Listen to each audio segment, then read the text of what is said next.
The Rockefellers are the founders of the UFO disclosure movement. Why is that? Why are the Rockefellers and the Jesuits guiding the UFO disclosure movement? The writer says here, last week I came across a video titled Stephen Bassett ET Disclosure Conference 2014. I couldn't help but notice the reaction counters below it, and if they are correct, the information in the video was uncritically accepted by the site's visitors, and I found that quite troubling. No one paused to think of who might be behind the information being presented, or of how it might fit in the globalist transition plan. And this being the case, I decided to do a little investigating so I could show everyone what's really going on with UFO and ET disclosures. To begin, let's look at what Bassett says at the 3:54 mark of the video. Quote, the truth embargo, which I casually referred to as, was a massive program in which billions upon billions of dollars were spent not only to keep the research secret, to keep the finances secret, and to keep the media under control, and the philanthropists out of the picture, and the universities pretty much out of the picture, end quote. To the casual viewer, this mention of the philanthropists, quote unquote, might sail by unnoticed, but if you're researching how the disclosure movement got started, you know he's actually referring to one specific philanthropist, the true father of the disclosure movement, Lawrence Rockefeller. The famous Rockefeller UFO briefing document by Antonio Huma says throughout the 1990s, billionaire philanthropist Lawrence S. Rockefeller, 1910 to 2004, sponsored and funded a number of UFO-related projects. He funded them. This has come to be known as the Rockefeller UFO Initiative, since in some cases they went beyond funding and included an actual lobbying effort to the Clinton White House, undertaken by Rockefeller himself and his lawyer Henry Diamond in the early and mid-90s. This writer became actively involved in one of the Rockefeller projects, which resulted in a book-length report titled Unidentified Flying Objects Briefing Document, the best available evidence, finished in December 1995. The project was coordinated by Mary Galbraith, the wife of investment banker Evan Galbraith, who served as U.S. ambassador to France. Now, this is a portion of the article on the Open Minds UFO News Investigation website, which was written by Antonio Huma. Huma has a long history in the disclosure movement, has worked with Rockefeller, and testified to Rockefeller involvement in the movement at the citizen hearing on UFO disclosure. The video is only 9 minutes 40 seconds long, and if you can suffer through Huma's dry delivery, it's quite informative. The Rockefeller role in getting the disclosure ball rolling is something of an open secret among the disclosure people, the disclosuristas, as I call them. On Stephen Bassett's own Paradigm Research Group website, a specific Rockefeller effort referred to as the Rockefeller Initiative is openly touted, and the same effort is also touted on Stephen Greer's Disclosure Project website as Project Starlight.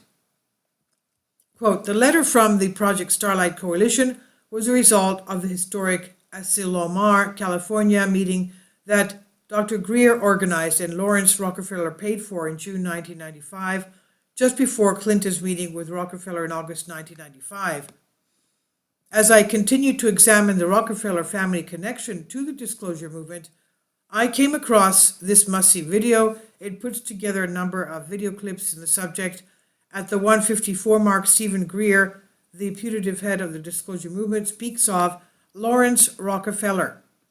In his remark on Lawrence, Greer refers to him as the philosopher of the Rockefeller family, quote unquote, which is typical of how the disclosuristas attempt to explain away Rockefeller family involvement in their movement.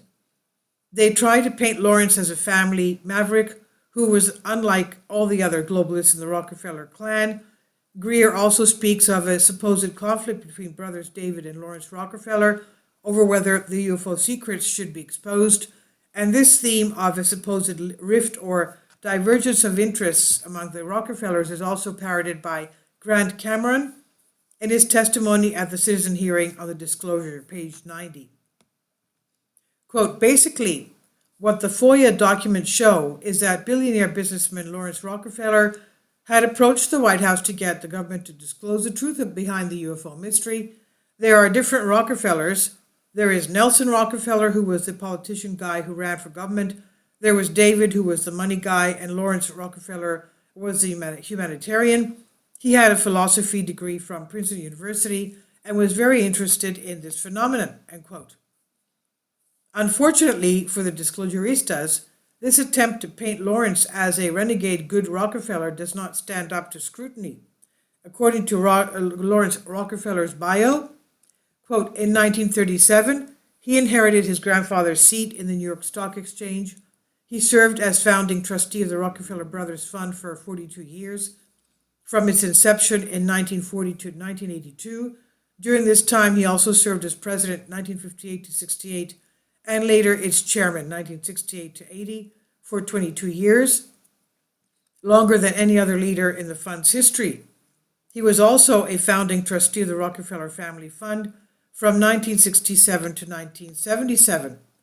So not only was Lawrence deeply involved in the financial industry, but he was also among the founders of the Rockefeller Brothers Fund and the Rockefeller Family Fund. These funds are notorious for advancing globalist aims under the pretense of philanthropy. Lawrence also served on the Rockefeller Brothers Fund Special Studies Project. From 1956 to 60, the fund financed an ambitious study conceived by its then president, Nelson Rockefeller, to define the major problems and opportunities facing the U.S.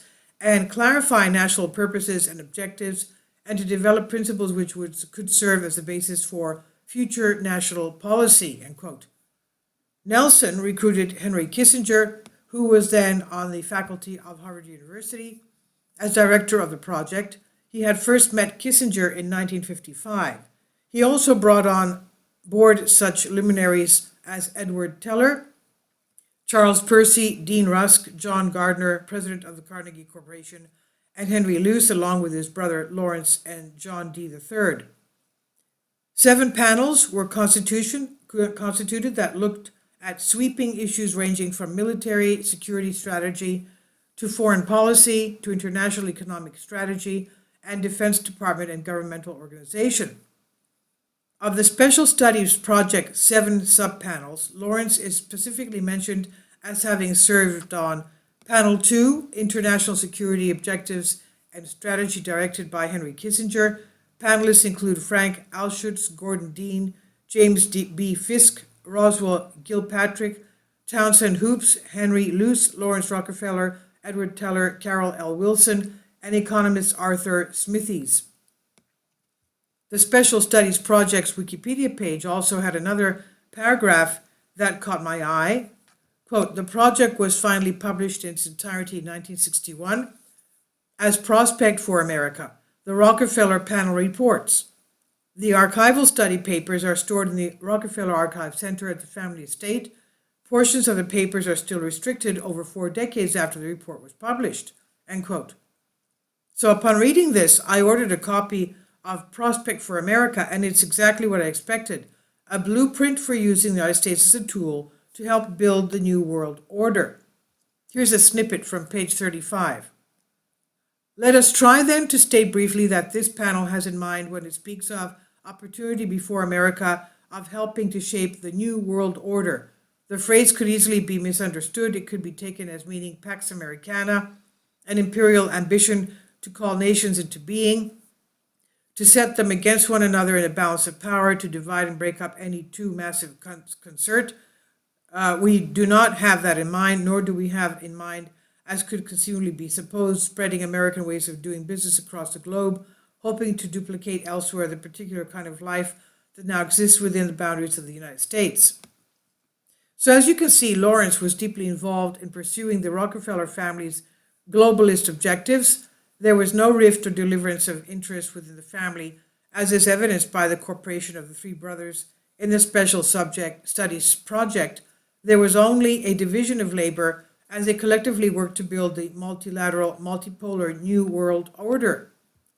Being an Illuminati family, the Rockefellers were and are involved in all three aspects of the UFO phenomenon: the black budget part, the government cover-up part, the public disclosure part, in putting disclosure demanding citizens against secrecy maintaining governments. The elite, quote unquote, are creating a conflict that will find resolution when the New World Order and disclosure are publicly unveiled.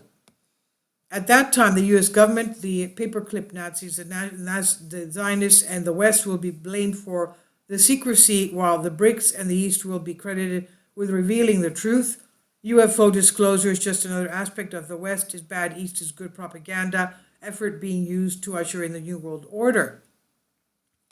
Don't forget the Vatican and hence the Jesuits. As we know, Pope Francis is a Jesuit. Of course, the globalist directed disclosure movement is not run solely by the Rockefellers. The Vatican is involved too. In an entry titled, "The Vatican is preparing to introduce the Anunnaki to us," I showed how the Jesuits are working to prepare the public for an announcement of extraterrestrial life, and their preparations extend beyond merely revealing the existence of microbes on Mars. Have a look at what non-Jesuit Monsignor Corrado Balducci told the Italian public about UFOs and ETs.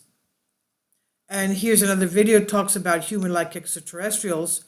According to his bio, Monsignor Corrado Balducci, born May 11, 1923 in Italy, died September 20th, 2008 in Italy, was a Roman Catholic theologian of the Vatican Curia, a close friend of the Pope, a longtime exorcist for the Archdiocese of Rome, and a prelate of the Congregation of the Evangelization of People and the Society for Propagation of Faith. He has written several books about the subliminal messages in rock and metal music, diabolic possessions, and extraterrestrials. Monsignor Balducci often appears on Italian TV to talk about Satanism, religion, and extraterrestrials.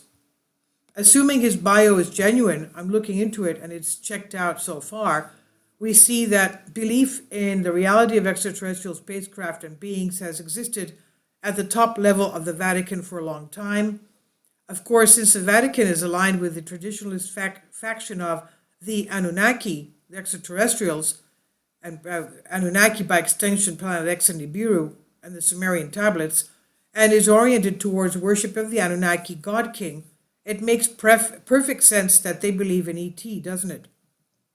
The alien card. How will the globalists play it? It's clear that the globalist elite are incalculating the belief in benevolent extraterrestrials in the public mind, but why? From my current perspective, there are three ways they can play the alien card. One, they're already playing it and they are using UFOs and ETs to distract inquisitive people.